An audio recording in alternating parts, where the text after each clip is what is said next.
Do you believe human beings have hearts? No, they don't. They have souls, but souls aren't hearts. I'm the only person in this world who knows the soul's composition. After all, I change the shape of other creatures by making contact with them. All emotions are the result of the soul's metabolism. They're far too mechanical to call hearts. People place too much value on things they can't see. I can see them, and souls are no more special than physical bodies. They're just there. Do you understand? There's no value or importance to life. Life just continues its cycle, same as the waters of the world. That's true for both you and me. Our lives are meaningless and have no value.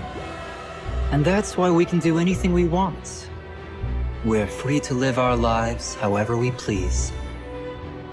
Don't let yourself get trapped by some ideal concept of indifference. There's no need for consistency in living your life, just as you eat when you get hungry. So it is that if you hate someone, you can simply kill them. I'll sanction you fully. I don't understand all your melodramatic nonsense. But if I disgust you, then that's quite the compliment. So thanks for that. Malice is an emotion that's unique to human beings. It distinguishes us from all other animals. But what am I saying? I'm sure you're familiar.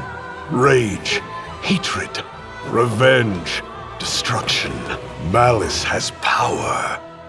Because whenever you let those feelings of malice take over, that's when you're at your most human. After all, humanity's truest form is evil.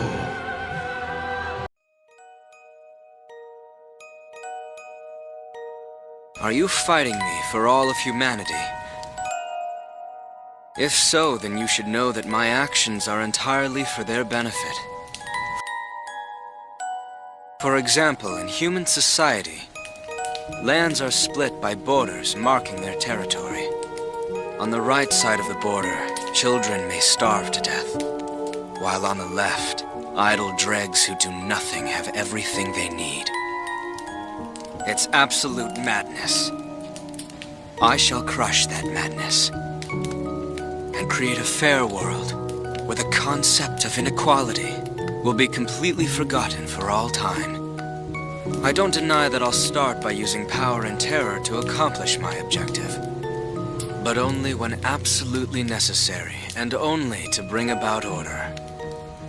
You see, I have learned what true power is meant to be used for. To protect the weak, who deserve to live. That is its purpose. Power shouldn't be used to torment the defeated. If I may be permitted to give my opinion once more, Generals Zetor and Rudersdorf are logical pragmatists, highly skilled in political and military matters, no doubt about that. They make for great soldiers. In fact, the same could be said for you as well. Our strategic HQ is truly a bastion of logic, a fortress of knowledge. You could even call it a think tank. It's because of this that you've all come to believe the war is at its end, because it's the only rational conclusion given the circumstances. But, you see, that sort of thinking ignores one critical component of war. And that would be what? Indulge me. Our chief strategists are far too rational. In a way, it makes them blind to the real world. And thus, they've completely overlooked something crucial. Rationalism and pragmatism are not the only things that drive human actions. At our cores, we are all still foolish creatures. You're suggesting that humans are merely beasts? That we're still slaves to our baser instincts without care for logic? I hate to be the one who has to tell you this, Lieutenant Colonel, but what you just said is exactly right. Preposterous. What evidence do you have? Knowledge of history. Though I guess I really mean my own history. My own personal experiences and memories. Explain how you know, then. I have seen hatred personified. It burned in the eyes of a man, promising retribution no matter what the cost. I have seen the moment when a talented soldier lost all reason and gave himself over to anger. I have witnessed countless acts of vengeance. They were driven by fury. And so I realized something during this war. No, perhaps it would be more appropriate to say I remembered something that I'd forgotten. But I have personally experienced the irrationalism of humanity. I know what happens when emotions make someone unreasonable. No matter how much we believe we've modernized, no matter what social constructions we pledge to live by, humans continue to be foolish creatures. We think we're so advanced, but when pushed, we still prioritize emotion over logic. When a human being's overcome with hatred, they'll keep fighting without concern for self-interest or reason, regardless of what they might stand to gain or lose. There's no point standing around. We'll only be showered by more boulders.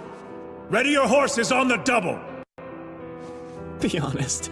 Are all of us riding to our deaths? Yes, we are. And since we're dying anyway, you're saying that it's better if we at least die fighting? I am. But wait. Then who cares what we do? We could just disobey your orders. And it wouldn't mean a thing, would it? Yes, you're precisely right.